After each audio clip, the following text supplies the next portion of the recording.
اور لداخ میں نگرانی کے لیے اسرائیلی ڈرون طیارے پرواز کر رہے ہیں۔ یعنی 2023 کے آغاز سے دنیا بھر میں حالات بدلنے جا رہے ہیں۔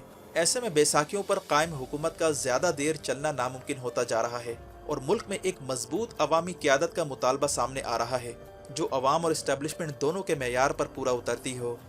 ویڈیو دیکھنے کا شکریہ۔ ویڈیو پسند آنے پر لائک کر کے شیئر کیجئے اور کمنٹ سیکشن میں اپنے خیالات کا ضرور اظہار کیجئے۔ اپنا اور گرد و نواح کے لوگوں کا خیال رکھیں۔ فی امان اللہ۔